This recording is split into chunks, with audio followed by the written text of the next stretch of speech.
मध्य प्रदेश में शिक्षक भर्ती वर्ग 1 की प्रक्रिया को लेकर वेटिंग लिस्ट में शामिल अभ्यर्थियों का संघर्ष एक बार फिर मुखर हो गया है। खास तौर पर राज्य सरकार की लाडली बहना योजना से जुड़ी महिला अभ्यर्थियों ने एक अनूठे और भावनात्मक तरीके से मुख्यमंत्री मोहन यादव से अपनी नियुक्ति की गुहार लगाई है।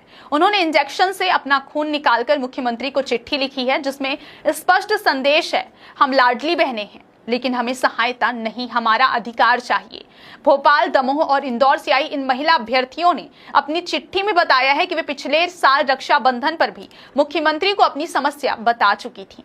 तब उन्होंने मोहन भैया से शिक्षक भर्ती वर्ग 1 की वेटिंग लिस्ट में शामिल बहनों का ध्यान रखने की अपील की थी। उनकी शिकायत है कि जब हजारों नए पद स्वीकृत हो रहे हैं तो पहले से चयनित और वेटिंग लिस्ट में शामिल उम्मीदवारों को क्यों नजरअंदाज किया जा रहा है। अभ्यर्थियों का कहना है कि उन्होंने सालों की कड़ी मेहनत, प्रतियोगी परीक्षाओं की कठिन तैयारी और लंबी प्रतीक्षा के बाद चयन सूची में जगह बनाई थी, लेकिन दूसरी काउंसलिंग न होने के कारण वे नियुक्ति से वंचित रह गए। गौरतलब है कि 2011 और 2018 की भर्तियों में दूसरी काउंसलिंग की परंपरा रही है, लेकिन 2023 में इसे तोड़ दिया गया।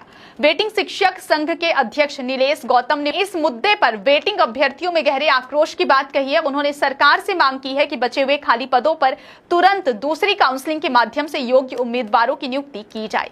उनका दावा है कि यह नियुक्ति प्रक्रिया पूरी तरह से वैध, पारदर्शी और पूर्व में स्थापित मानकों के अनुरूप होनी चाहिए। सरकारी आंकड़ों के अनुसार शिक्षक भर्ती 2023 के तहत कुल 8,720 स्वीकृत पदों में अब तक केवल 5,053 पदों पर ही नियुक्ति हुई है, जिससे 2,901 पद अभी भी खाली हैं। इसके अलावा शिक्षा विभाग ने दिसंबर 2024 में 48,223 और जनजातीय कार्य विभाग ने 10,501 नए शिक्षकों के पदों को मंजूरी दी है। इतनी बड़ी संख्या में नए पदों की स्वीकृत मिलने के बावजूद वेटिंग अभ्यर्थियों को अनदेखा किए जाने से उनकी नाराजगी और बढ़ गई है।